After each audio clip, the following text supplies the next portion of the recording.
dyan ha. Dito tayo kay Vilma Santos. Recto. Vilma Santos, nako. May vote buying na ganap. Ay, Diyos ko talaga mga kababayan. Pakinggan natin yung vote buying ni Vilma Santos. 14, 15, na kung saan ay maliwanag.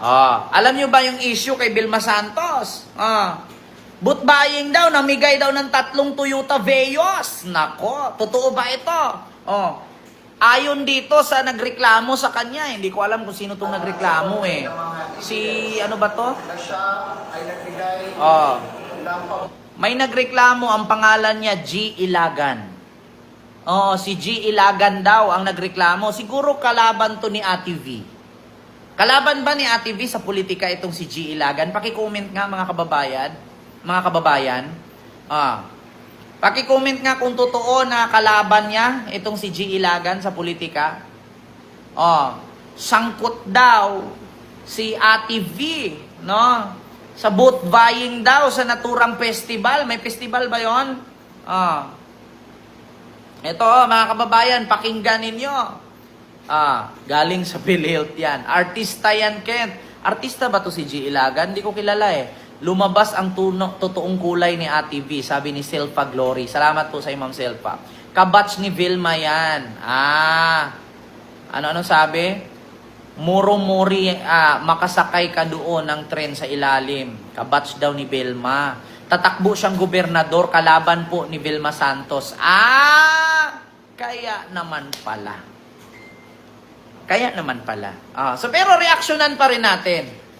Si G. Ilagan, artista po yan. Hindi ko siya masyadong kilala. Hindi ko siguro naabutan. So, ang sabi dito, nagreklamo siya sa Comelec at nag-file siya ng complaint kasi namataan daw niya, marami daw siyang ebidensya na namigay daw ang kampo ni Vilma Santos at ng CWS party list ni Vilma Santos na namigay ng 3 Toyota Vios. So, ito po, pakinggan ninyo ha. February 13, 14, 15, na kung saan ay maliwanag at supported ng mga evidence na siya ay nagbigay ng pabuya. 3 kotse. At ito ay maliwanag ng paglabag sa Omnibus Election Code ng ating bansa. Na kung saan ang panawagan ng provision ng election during the 90 days campaign period, bawal ang magbigay kahit magpakain sa mga kandidato. Subalit ito hindi pagkain. Ayon daw sa Omnibus Election Code, bawal daw mamigay ang mga kandidato maskin magpapakain. Bakit daw itong CWS party list ni Vilma Santos namigay ng 3 kotse? Ang alam ko, nagparapol sila ng kotse. Kung ako, para sa akin, kung palaro yon, wala naman po sigurong problema. Palaro naman yun, hindi naman niya binigay diretso sa tao. Di ba? Hindi naman niya siguro diretsyong binigay sa tao.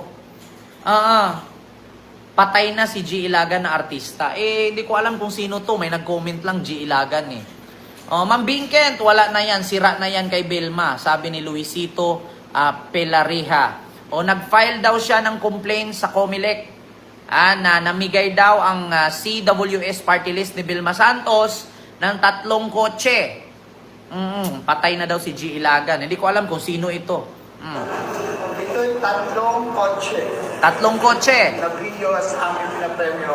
At ito ay isang pagkilos na paglabag ito para sa batas ng ating Comelec. So, ano po yung concern dito? Especially for this particular party list. Una, nakita natin na dapat nating simulan na ang tama. Dapat makita rin natin at may siguro kung talagang gumugulong pa ang batas sa ating bansa. At ito ay sa panawagan din ng Commission on Election na humihingi ng tulong na kung may malalaman na magbabiolate ay sila ay magbigay alam sa kanilang opisina. Subalit ako ay Initing channel, hello po. Formal kong i-complain ang CWS party list represented by Congressman Elvin Garciola para sa violation ng vote buying. Ito pala siyang nag-file ng complaint sa COMELEC, no? Kasi violation of vote buying daw sa CWS party list ni Vilma Santos Recto.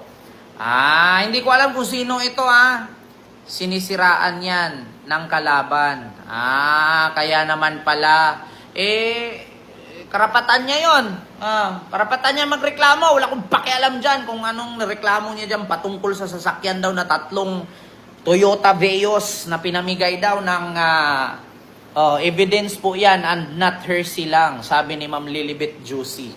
Hindi ko siya kilala pero ito nagre-react lang po ako. No? At nakita ko po ito at ito po ang inisyu ngayon kay Gobernador Vilma Santos Recto na namigay nga daw ng 3 kotse at sana mapakinggan din po natin yung reaction or sagot ni Ate ni Ate Vilma Santos Recto. Para kasi pangalan niyang naninrap dito ang CWS party list daw. Nagpaparapol ng 3 kotse, bawal naman daw yun sa mga kandidato according sa Omnibus Election Code ng COMELEC. So ito siya, meron daw siyang ebidensya, screenshot, record at video na hawak na namigay ng 3 kotse ang party list na CWS ni Vilma Santos at si Vilma Santos Recto. Ayun na ang issue mga kababayan. So sana ibalita ito sa media. Actually, sabi ko nga sa inyo, kami mga vlogger na uunang magbalita bago lumalabas sa TV. Ito hindi naman tayo fake news, hindi tayo gumagawa-gawa kasi mula sa bunganga niya mismo, nagre-react lang tayo. Disclaimer, hindi po ako ito at siya po yan. Di ba? Siya ang may balita niyan, sinishare lang natin sa inyo. So wala naman po tayong paninira dito kay Vilma Santos at hindi din po tayo naninira sa kanya kasi siya po ang nagsalita, nagre-react lang po. Yeah? So disclaimer, mga kababayan, klarong-klaro po.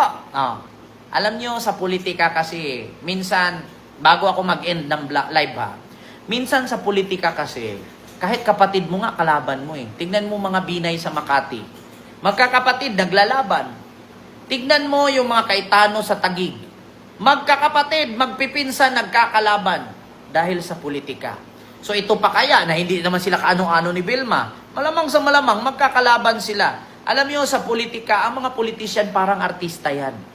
Bakit? Lahat ng baho nila pagdating ng eleksyon nakakalkal. Sa artista, ganun din.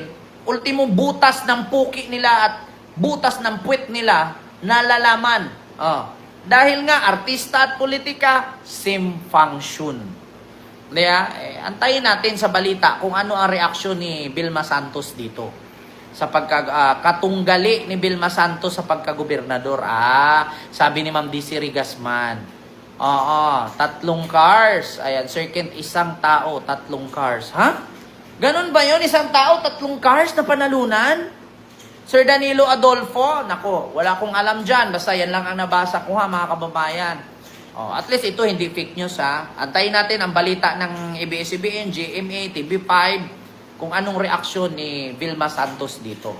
So maraming salamat mga kababayan. Hindi na natin masyadong habaan yung ating live kasi nalubat na ako. Kita nyo naman 10% mamamatay na.